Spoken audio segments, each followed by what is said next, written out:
Alright guys, I'm finally excited to talk about the new Invisible Man, directed by Lee Winnell, who directed Upgrade, which was one of my favorite movies of 2018. And we have this movie now that he directed. And Lee Winnell I've always really enjoyed because he wrote a lot of the Saw movies and Dead Silence and Death Sentence. And I really think this guy is an awesome writer and director. And like I said, Upgrade blew me away in how fantastic it was.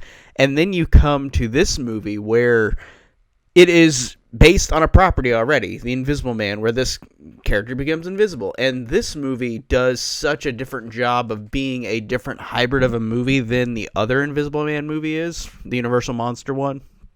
Where the Universal Monster movie is lighthearted and funny. This one is a stalker thriller with the template of having the Invisible Man in the movie, but it is about the victim.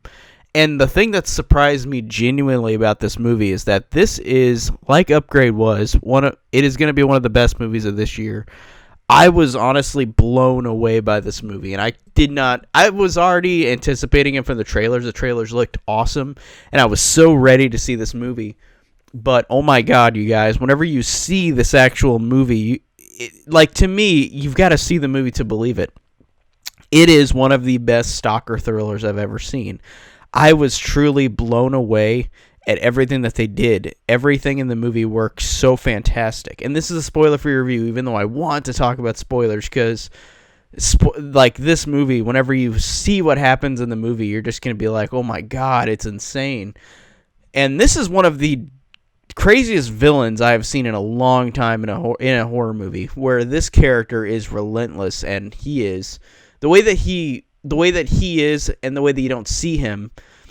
The movie starts out where you really don't see much of him, and the perspective is from this character played by Elizabeth Moss, who is the victim of the relationship with him, and she suffers through them saying that he killed himself, but she knows that he didn't because he starts stalking her around, even though whenever he's invisible. And it really does scare me, the fact that this character goes through such extreme lengths to really fuck with her, like in a way where it genuinely made me furiously angry watching the movie, because this is one of the scariest villains I've seen in a long time. And I love the fact that this villain is that horrible, and he is that smart and that conniving, that no matter what, you feel like he's going to get her. And again, Elizabeth Moss in this role is incredible. She portrays crazy very well, and she portrays the victim extremely well, to the fact that it feels like it's a real thing that's happening. It doesn't feel like a performance, because she is that good.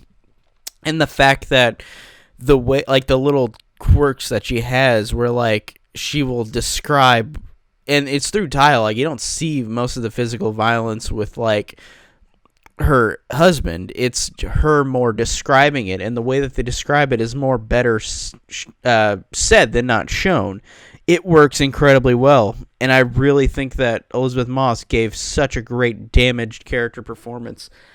And the movie, again, I love the fact that Blumhouse, whether they're quote-unquote good or bad Blumhouse movies, this one does a fantastic job of being a low-budget movie, a $7 million movie, and it feels like it's a better quality movie than that in terms of the budget. It feels like there's a bigger budget to it, but it only cost $7 million to make, which is insane. And I love the fact that they did that. I love the fact that the movie feels so authentic as a movie in terms of quality, with everything, with the acting, with the action, with the thrills, with the writing, directing.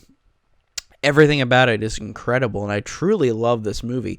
It is the first fantastic movie of this year that I've seen so far, and we're only in February, so it's not like there's been many. There's always been January horror movies so far, but everything about this movie is incredible. And I'm not going to spoil it, but I want to say that last shot of the movie left me just so incredibly satisfied. Really love The Invisible Man. This one was such a fun time, and just such a great time in terms of filmmaking. Hey guys, if you like this video, consider checking out my other content. I review a majority of films that are pretty recent and also older films and mostly horror as well. Horror is my favorite genre, so I expect a lot of horror. And check out all my links down below. I have a link to Patreon. I have a link to Instagram, link to Twitter, link to my Facebook group, Horror Enthusiast 101, and to my own personal Facebook page, CDR Movie Reviews. And thank you for anybody who watched this video. Thanks for watching.